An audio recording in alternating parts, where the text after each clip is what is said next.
You walk into a supermarket and it feels like freedom. Wide aisles, bright signage, thousands of products, and nobody standing over your shoulder telling you what to buy. That feeling of freedom is not an accident. It is the single most expensive illusion in retail, engineered by architects, psychologists, and data scientists who have spent decades studying exactly how your eyes move, how your feet slow down, and how your brain reacts to a price tag ending in 9. By the time you reach the checkout line, you have walked a path someone else designed, looked at shelves someone else angled, and paid a price someone else calculated down to the cent. None of it is illegal. Almost none of it is even hidden.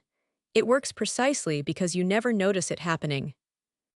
First, before you have picked up a single item, the store has already started working on you. Walk through the front doors and you will almost never land straight in the middle of the action. Instead, there is a buffer, a wide open stretch near the entrance, sometimes with a folding table of seasonal flowers or a stack of discounted water. Retail researchers call this the decompression zone. Its entire job is to slow you down and shift you out of the fast, list-checking mode you walked in with. You are still thinking about traffic, about the errand before this one, about your phone. The store cannot sell to that version of you, so it gives you a few seconds of low-stakes browsing, bright colors, maybe the smell of fresh bread pumped from a vent, until your walking speed drops and your attention shifts from your to-do list to the shelves in front of you. Only then does the real store begin. That is also why fresh produce almost always greets you first. Piles of oranges, glossy peppers, and bundled herbs are not simply the most logical starting point for a shopping trip. They are a mood-setting device. Fill your cart with something vivid and healthy in the first 60 seconds, and you grant yourself permission, psychologically, for the cookies and soda that come later. Researchers sometimes call this the halo effect. One virtuous choice at the start quietly licenses less virtuous choices down the line. The decompression zone is not only visual. Most large stores also pipe in background music at a deliberately unhurried tempo, something close to 60 beats per minute, roughly the pace of a resting heartbeat, because studies dating back decades have found that slower in-store music correlates with slower walking speed, and in turn, more time spent in front of every shelf. Scent works the same way. The smell of a bakery near the entrance, whether it comes from an actual oven or a scent diffuser built into the ceiling vents, triggers hunger cues before you have consciously registered why. A shopper who feels a faint edge of hunger buys more of everything, not just food, which is one reason bakeries and coffee counters so often sit close to the front doors, rather than tucked into a back corner where the smell would go to waste. Now shift to the floor plan itself, because nothing about the layout is casual. Milk, eggs, and bread, the three things nearly every household needs on nearly every trip, are almost never near the entrance. They sit at the back corners of the store, often as far from each other as the building allows. This is not poor planning. It is the opposite. Store designers call these items destination items, or sometimes anchors, because shoppers will walk the length of the building to reach them no matter where they are placed. So the anchors get pushed to the far edges, forcing you to walk past aisle after aisle of things you did not come in for in order to reach the thing you did. Most stores use a loop layout for exactly this reason, a long perimeter path that traces the outer walls, since the outer walls are where the highest margin fresh categories live: produce, bakery, deli, meat, dairy. The center aisles, packed with boxed and canned goods, generate lower margins per square foot. So the path is engineered to expose you to the profitable perimeter first and treat the center aisles as a maze you cross to complete your list. A shopper who came in for milk and bread alone can easily end up walking past 200 other products before finding either one. Some of what sits along that forced path is priced deliberately low, sometimes even below the store's own cost.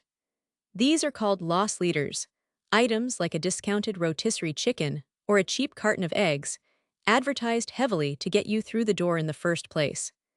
The store expects to lose a small amount of money on that one product and make it back many times over on everything else you pick up along the 200 product walk to reach it. It is the same logic as a store handing out a free sample near the deli counter.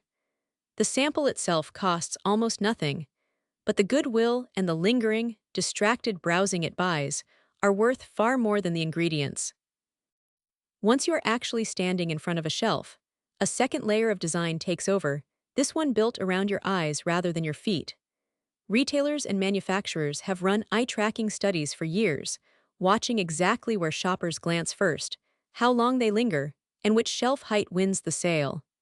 The results are consistent enough that the industry has a blunt name for the middle shelves. Eye level is bi level. Products placed roughly between your eyes and your chest get looked at first and bought most often, so that space is the most valuable real estate on the shelf, and brands pay for it directly through what the industry calls slotting fees. Cheaper store brands, meanwhile, often end up on the lowest shelves, where a shopper has to bend down and actively search to find them. Kids' cereal follows the same logic in reverse, placed low enough for a child's eye level rather than an adult's, which is one reason cereal boxes aimed at children use bright colors and cartoon mascots facing slightly downward. Then there are the end caps, those displays at the end of each aisle. Shoppers' eyes are drawn to end caps because they break up the visual repetition of a long aisle, and eye tracking data shows people fixate on them for longer than on identical shelf placement mid-aisle. The trick is that an end cap display feels like a deal simply by being an end cap, even when the price is completely unchanged from the regular shelf. Stores rely on that visual shortcut constantly, refreshing end caps often specifically, because novelty itself increases glance time, and glance time increases sales. This brings us to price, which is where the psychology gets the most precise. Consider two nearly identical labels. One reads $3 even, the other reads $2.99. The actual difference is 1 cent, but studies on what is called left-digit bias show shoppers process that second number as meaningfully cheaper because the brain anchors heavily on the leftmost digit, the 2, rather than doing the full subtraction. That single cent below a round number is why so much of the store ends with a 9. It is not a coincidence repeated by accident on every price tag. It is a deliberate, tested convention. Stores also use anchoring the other way, placing one clearly expensive item, a premium olive oil or a large gift basket, right next to a mid-priced version of the same category. The expensive item is not really there to sell many units. It is there to make the mid-priced item, the one the store actually wants you to buy, look reasonable by comparison. Unit pricing is meant to cut through some of this, that small number on the shelf tag showing cost per ounce or per 100 grams, but package sizes are often chosen specifically to make quick comparison difficult. A shopper doing mental math between a 12-ounce bag at $3.99 and a family-size bag at $8.49 rarely has time to work out which one is actually cheaper per ounce standing in the aisle. So the larger, more expensive-looking package frequently wins on the strength of looking like more. Decoy pricing shows up in even simpler forms too. Picture a small popcorn at the movies for $4, a medium at $7, and a large at $7.50. On their own, the small and the medium look like a normal, spaced-out choice. But once the large sits only 50 cents above the medium suddenly looks like the worst deal on the board, and most people jump straight to the large, spending more than they intended, purely because a third option was placed nearby to change the comparison. Supermarkets run the same trick with multi-buy pricing, a shelf tag reading 2 for $5 when the single unit price is $2.50 anyway. The math changes nothing, yet the framing of 2 for $5 reliably nudges people to buy 2 instead of 1. Finally, after the loop, after the eye-level shelves, after the pricing signals, there is the checkout lane, arguably the most psychologically loaded few feet in the entire store. By this point you have made dozens of small decisions, and behavioral researchers describe this as a kind of willpower depletion, sometimes called decision fatigue. Your capacity to resist a small, cheap, high-reward temptation is lower now than it was when you walked in. So the checkout lane is stocked with candy, gum, and magazines, items priced low enough that saying yes feels trivial, positioned at exactly the height where a bored, waiting shopper's eyes naturally land. Digital signage and shelf tags nearby often lean on urgency language, limited time, while supplies last. Phrases designed to trigger scarcity thinking and push a maybe into a yes before you reach the register. Even the newer self-checkout lanes are arranged with this in mind. The queue leading into them is often lined with the exact same low-cost, high-margin items as a staffed lane, because the store has learned that a waiting shopper behaves the same way regardless of who eventually scans the barcode. None of this makes shopping a trap you cannot escape.